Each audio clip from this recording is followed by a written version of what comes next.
오늘은 여로보암의 길이라는 제목으로 함께 말씀을 생각해 보겠습니다.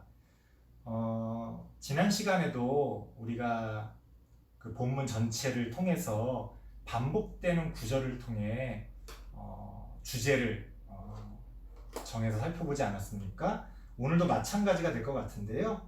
어떤 구체적인 이야기들보다는 반복되는 말씀을 통해서 하나님이 우리에게 전해주시고자 하는 그런 어떤 교훈의 말씀을 우리가 함께 생각해 보려고 합니다.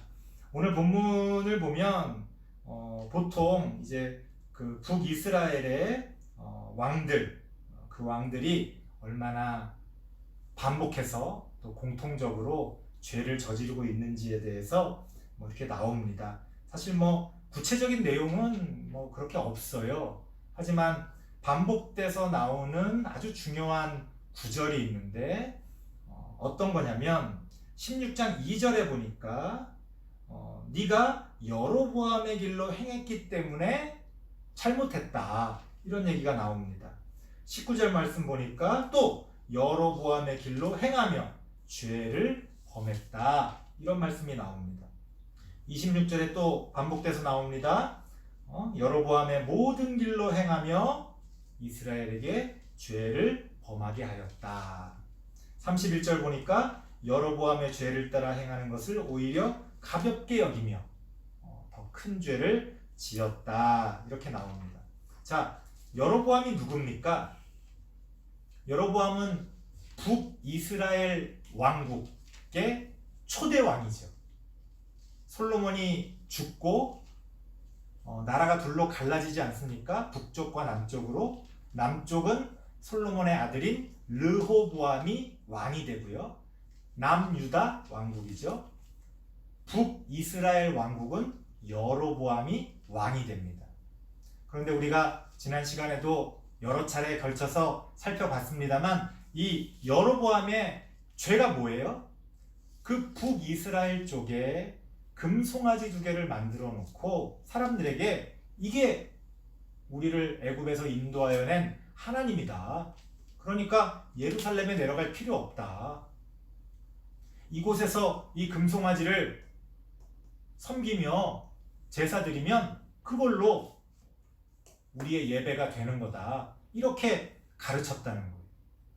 하나님은 예루살렘을 통해 예루살렘에서 그 예루살렘 성전에서 우리를 만나주시고 우리의 죄를 씻어주시고 그렇게 하나님의 구원의 역사를 이루어 가시려고 했는데 거기에 대해서 이 여로보암이 완전히 반기를 들게 된 거지. 그럴 필요 없다. 그러면서 사람들에게 완전히 하나님을 대체할 수 있는 그런 우상을 사람들에게 보여준 겁니다. 그래서 이러한 우상 숭배에 대해서 하나님께서 반복적으로 그 잘못을 지적하고 계시는데 참 놀라운 것은 북이스라엘의 모든 왕들이 반복적으로 그 여로보암의 죄를, 그 여로보암의 길을 그대로 걸어갔다는 거예요. 아니면 그거보다 더 심하든지 그걸 버리지 못했다는 겁니다. 왜?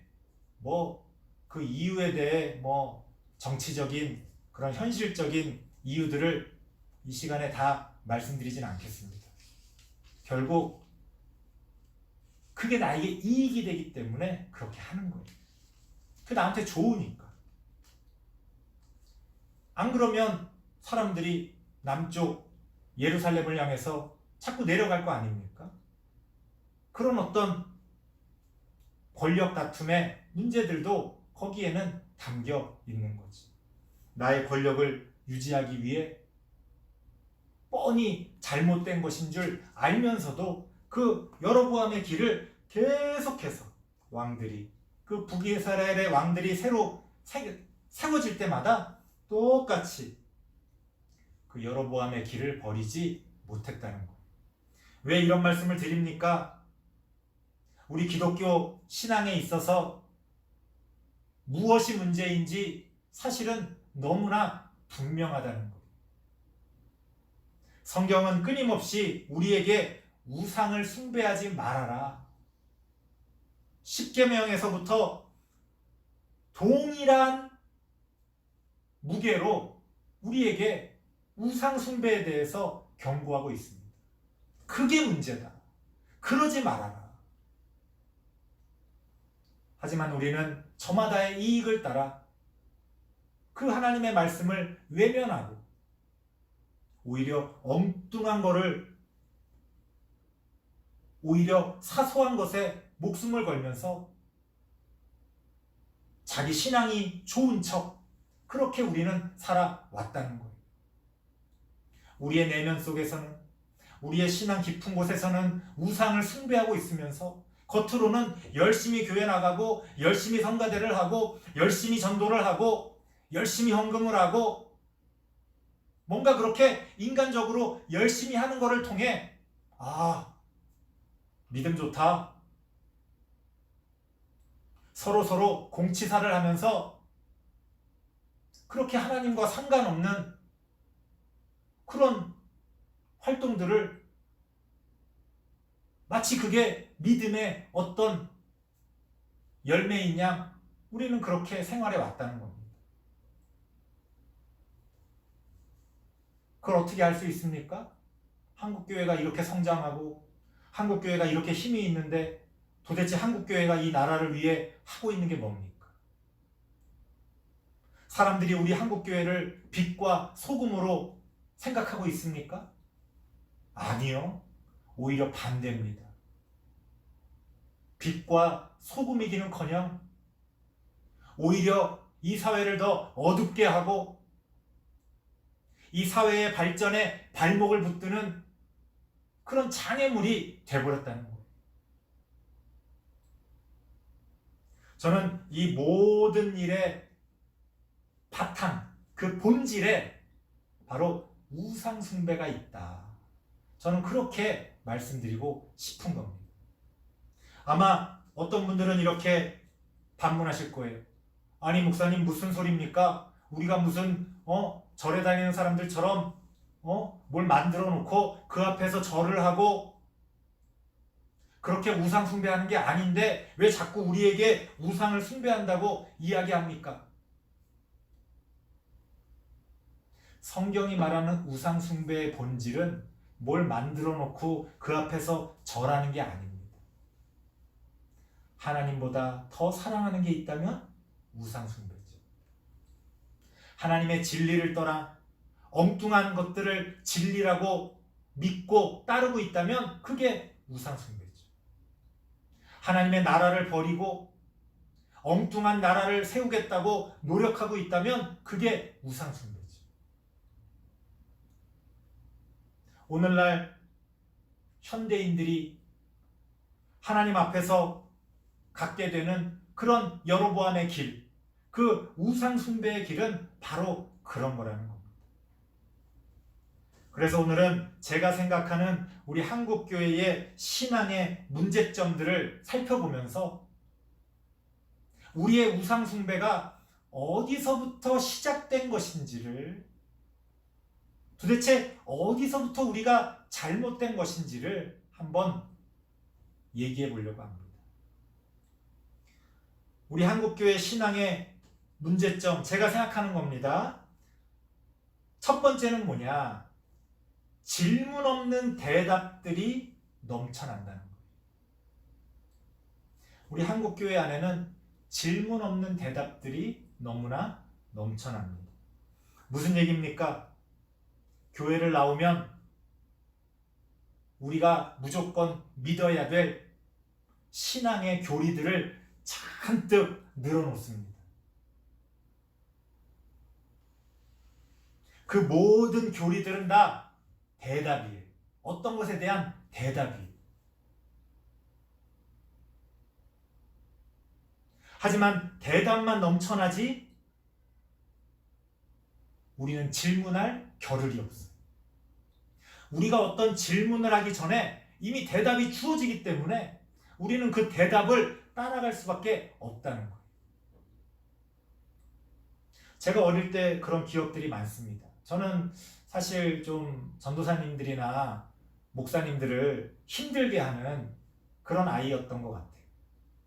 뭐냐면 궁금한 게 많아서. 이런 거를 믿어야 됩니다. 이렇게 이야기하면 저는 거기에 대해서 반문을 하는 거죠. 그게 왜 그런데요? 그게 어떻게 그럴 수 있어요? 하지만 제 질문은 대부분 묵살됩니다. 왜? 대답은 이미 정해져 있어요. 그럼 우리가 할 수 있는 질문은 뭡니까? 그 대답에 맞는 질문만 해야 되는 거예요. 뻔한 질문, 뻔한 대답이 오고 갑니다. 아무도 우리에게 무슨 문제가 있는지를 알지 못해요. 처음에는 당황합니다. 이게 뭐지? 하지만 몇 달만 지나면 익숙해집니다. 왜?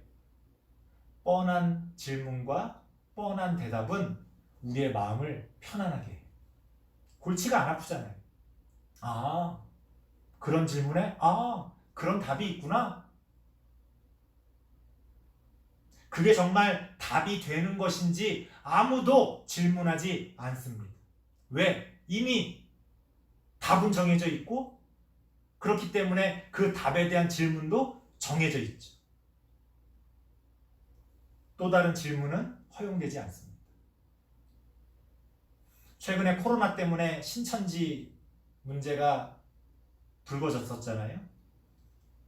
많은 사람들이 그런 얘기를 합니다. 아니, 저렇게 말도 안 되는 신앙을 가지고 저렇게 살아가고 있나? 어떻게 저런 거를 믿나? 어이없다. 이렇게 아마 여러분들은 생각하실지도 몰라요. 그런데요, 그런 신천지 같은 이단들 속으로 들어가 보면요, 그 사람들 안에서는요, 모든 질문과 대답이 완벽하게 갖춰져 있어요. 그러니까 그 사람들은 자신들이 진리를 알고 믿는다고 생각하는 거예요. 왜? 그 질문과 대답 안에서는 평안을 얻을 수 있거든. 그러면 우리는 그 사람들보다 좀 뭐가 낫습니까? 아니죠. 여러분들 성경 공부한다고 성경 공부하는 내용들 한번 많이 하셨잖아요? 생각해 보세요. 목사님이 질문을 던지지만 그 질문에 대한 대답은 이미 정해져 있습니다. 대답 없는 질문에 대해서는 서로 당황스러운 거죠. 그런 질문은 허용이 되지 않습니다. 그렇기 때문에 우리 안에는 질문은 없고 대답만 가득하다는 거예요. 그게 우리의 문제다. 왜 그런지 이어지는 내용을 통해서 계속 살펴보겠습니다. 두 번째, 우리 한국교회 신앙의 문제는요, 질문이 두려운 사람들로 한국교회가 가득 차 있다는 거예요. 이 한국교회를 이끌어가는 사람들이 질문을 두려워하고 있다는 거예요. 왜 앞서 질문 없는 대답이 가득하다고 그랬잖아요. 왜 대답이 먼저였을까요? 처음부터 그렇지는 않았을 겁니다. 우리가 초대교회 이야기들, 여러분들은 초대교회 이야기라 그러면 막 박해받고 그랬던 그런 이야기들만 생각하지만 초대교회 안에서 실제로 초대교회의 그 교회 안에서 사람들이 어떤 이야기를 나누고 어떤 논쟁들을 하고 우리의 신앙을 만들어 갔는지를 살펴보면요, 초대교회 안에는 엄청난 질문들이 가득했어요. 심지어 대답을 찾을 수 있을지 알 수 없는 그런 질문들로 초대교회 안에는 가득했다는 거예요. 정말 초대교회 안에 대답보다 질문이 더 많은 바로 그런 교회가 초대교회였습니다. 그 사람들은 그 질문을 통해 하나님을 찾고 하나님에게 답을 구하고 그렇게 답을 구했기 때문에 은혜가 되는 거죠. 내가 찾던 대답을 성경을 통해 하나님의 계시를 통해 깨닫게 되었을 때 얼마나 기쁨이 크겠습니까? 초대교회는 질문으로 가득한 그러한 교회였습니다. 처음부터 대답이 가득한 그런 교회가 아니었다는 거예요. 하지만 점점점 교회가 어떤 특권을 누리게 되면서 그 특권을 누리는 사람들에게는 사람들의 질문이 부담스러운 거예요. 왜? 자칫 그 질문이 자신들의 기득권을 무너뜨릴 수도 있기 때문에 불편한 질문, 나도 모르는 질문, 그런 질문에 대해서는 허용하지 않고 오히려 믿음이 없으니까 그런 질문을 한다. 왜 쓸데없는 질문을 하느냐? 이러면서 속으로는 그 질문들을 두려워했다는 거예요. 오늘날 우리는 어떻습니까? 오늘날 교회는, 한국 교회는 질문을 두려워하고 있지 않습니까? 저는 그런 것들이 너무나 답답해요. 저는 아이들에게 이야기합니다. 어떤 질문이라도 좋다. 마음껏 해라. 오히려 사람들이 대답에 길들여져 있기 때문에 질문을 하질 않아요. 교회 안에 가득 찬 대답만으로도 골치가 아픈데 무슨 또 새로운 질문을 생각이나 하겠습니까? 오히려 어린 아이들일수록 정말 날카로운 질문을 합니다. 어린 아이들일수록. 근데 우리 한국 사회가요, 교회뿐 아니라 이 학교에서조차도 질문이 없잖아요. 오늘날 우리 학교 교육이라는 것도 이미 교과서라고 하는 답이 다 정해져 있지 않습니까? 새로운 질문을 아무도 원하지 않아요. 오히려 이런 공부를 왜 하느냐는 그 아이들의 질문에 대해 쓸데없는 소리 한다고 구박이나 하지.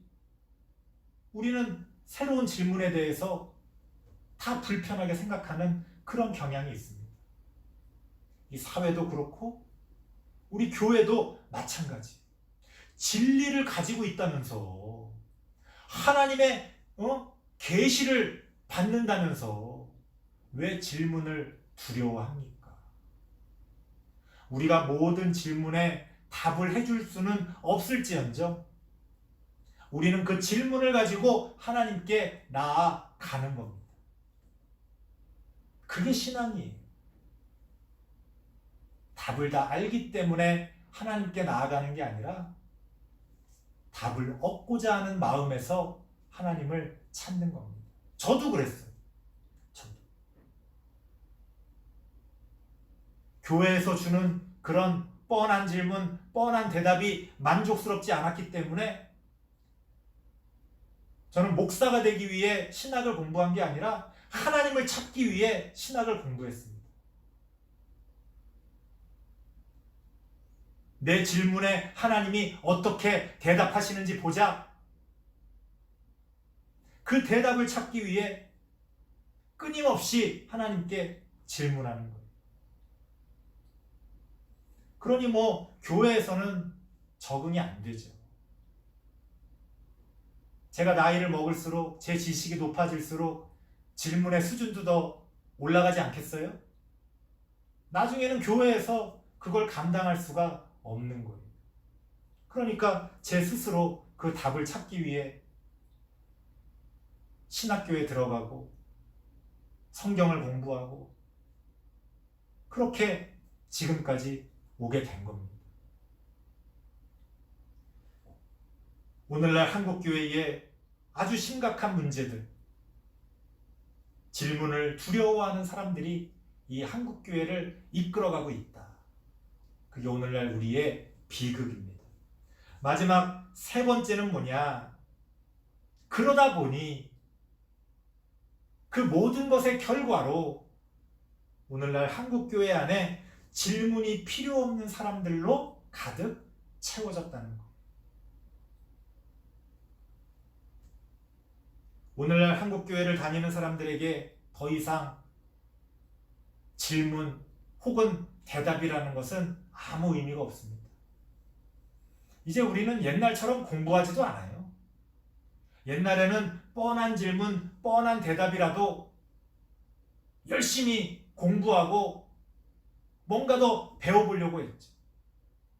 지금하고 비교해보면 제가 청년부 때 오히려 더 다양한 질문을 또 그에 대한 대답을 나름 사람들이 찾았던 것 같아요. 지금은 어떻습니까? 그때만도 못합니다.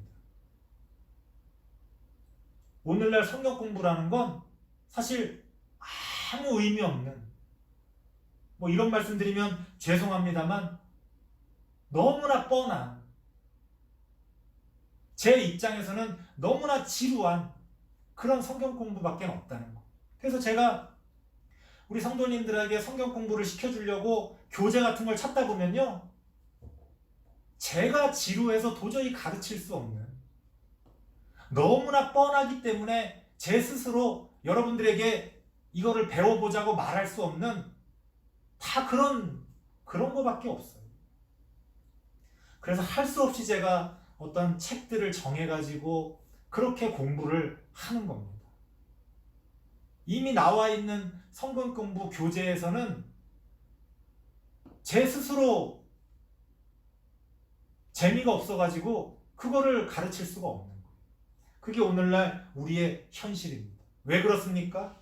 이제는 사람들이 어떤 질문이나 대답에 대한 그런 아무런 의식이 없어요. 그런 게 왜 필요한지도 알지 못합니다.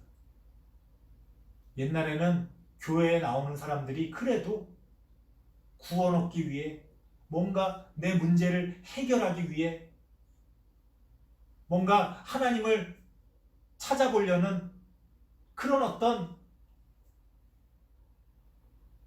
커다란 생각들을 가지고 그래도 교회를 나왔어요. 지금은 많은 사람들이 그저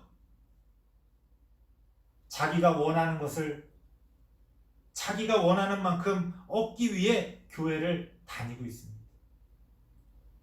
교회 주변에서 장사하는 사람들은 그 장사를 하기 위해선 당연히 이 지역에서는 저 큰 교회에 나가야 된다, 이렇게 대놓고 서로 얘기할 정도예요. 심지어 전도하시는 분들이 이 동네에서 장사하려면 우리 교회에 나오셔야 된다, 이렇게 뻔뻔하게 전도할 정도로 우리는 오늘날 교회 안에서 어떤 질문도 대답도 원하지 않는다는 거예요. 자신들의 이익, 그저 얼마나 나에게 이익이 되느냐, 이 교회를 다니는 것이 내가 장사하는데, 내가 사업하는데, 내가 앞으로 살아가는데 어떻게 이익이 되느냐, 이 교회를 다니는 것이 우리 아이들이 나중에 커서 사회생활을 하는데 인맥적으로 얼마나 이익이 되느냐, 너도 나도 자신들의 이익만을 생각하며 교회를 다니고 있습니다. 겉으로 은혜스러운 척, 대단히 하나님의 나라를 생각하는 척하지만 실제 삶 가운데서는 어떠한 그런 열매도 찾을 수가 없어요.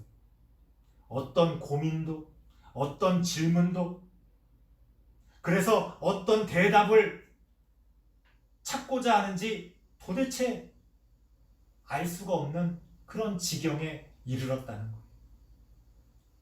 오늘날 교회에서 어떤 새로운 질문을 하는 사람이 누가 있습니까?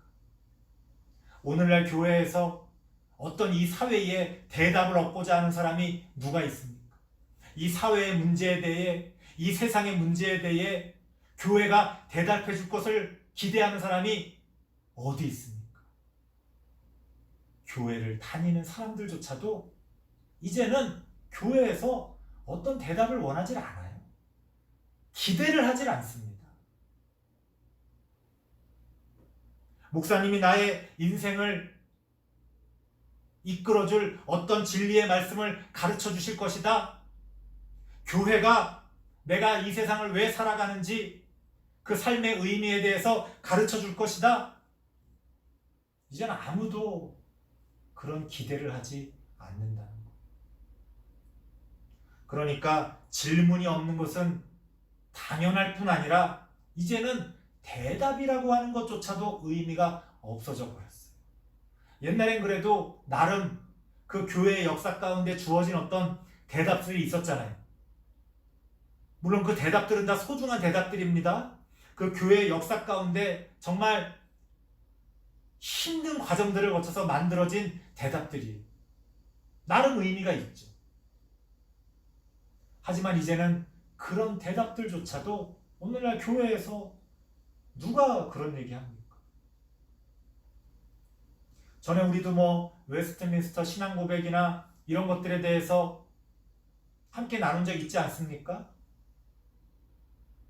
지금은 그런 것조차도 아무도 관심이 없다는 거예요. 저 같은 경우는 그 옛날 것을 넘어서서 새로운 질문, 새로운 대답을 원하기 때문에 더 이상 그런 것에 머물지 않습니다만 이제는 그것조차도 안 하는 교회들이 너무나 많이 있다는 거예요. 그러면 저는 생각해 봅니다. 도대체 교회는 왜 존재하냐 이거예요. 이 땅에 교회가 존재하는 이유가 뭡니까? 어떠한 질문도 어떠한 대답도 우리에게 요구하지 않는, 또 우리가 그것을 기대하지 않는 이런 상황 가운데서 교회의 존재라는 건 그저 사람들이 자신들의 이익을 위해 왜 모였는지도 모르면서 모여있는, 그저 언제부터 시작됐는지 모를 그런 기득권일 뿐이에요. 그래서 원래 큰 교회가 지금도 크고 작은 교회들은 다 없어져 가고 그렇게 양극화되어 가는 거죠. 사람들은 큰 교회가 왜 큰지, 왜 커졌는지 이유를 알지 못합니다. 거슬러 올라가면 민망한 그런 원인들이 있어요. 큰 교회 목사님들이 더 대단하고 훌륭하고 잘나서 큰 교회가 되는 게 아닙니다. 지금 우리 사회 구조도 그렇잖아요.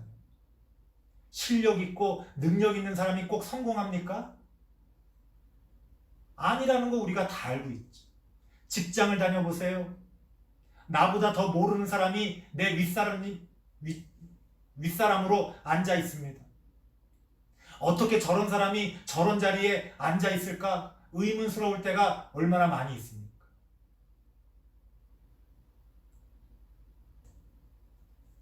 질문이 필요 없는 사람들로 교회가 가득 차 있다. 이게 지금 한국 교회의 불행이라고 저는 생각합니다. 결론입니다. 왜 우상 숭배를 이야기하다가 계속해서 질문에 대해 따지고 있느냐? 여러분, 질문이 없다는 건 생각이 없다는 거예요. 그 말의 의미는 오늘날 우리가 갖고 있는 신앙이 생각 없는 신앙이라는 거예요. 생각 없는 신앙은 반드시 우상 숭배에 빠질 수밖에 없다는 겁니다. 여러분, 우리가 의식적으로 하나님을 붙들고 하나님의 나라를 붙들지 않으면요, 우리는 다 세상 쫓아갈 수밖에 없어요. 그렇지 않습니까? 우리가 그렇게 거룩하다고 가만히 있는데 저절로 하나님의 길을 따라가겠습니까? 가만히 정신 못 차리고 정신 놓고 있으면 여로보암의 길로 따라가게 되는 거예요. 하나님과 재물을 겸하여 섬길 수 없다. 하나님과 돈을 함께 섬길 수 없다. 왜 그런지, 어떻게 해야 되는지 우리가 질문하지 않으면 10중 10은 다 돈을 쫓아갈 수밖에 없는 거예요. 지금 사회 구조가 그렇지 않습니까? 오늘날 말뿐이라도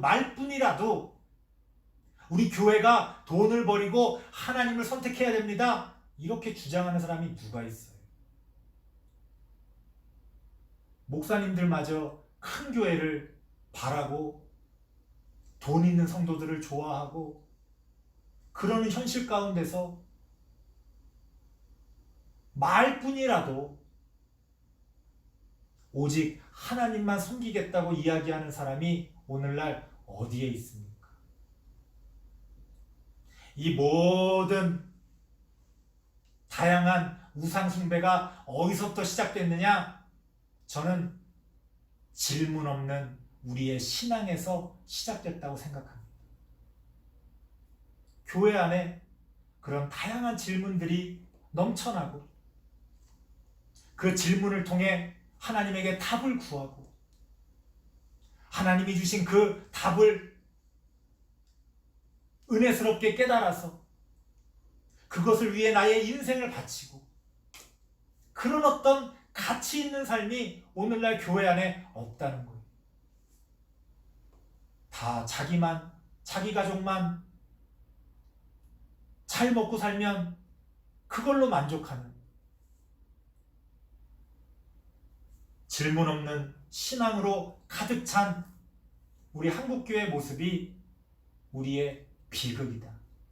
여러분들이 그런 것들을 기억하시면서 다시금 초대교회로 돌아가자, 첫사랑으로 돌아가자.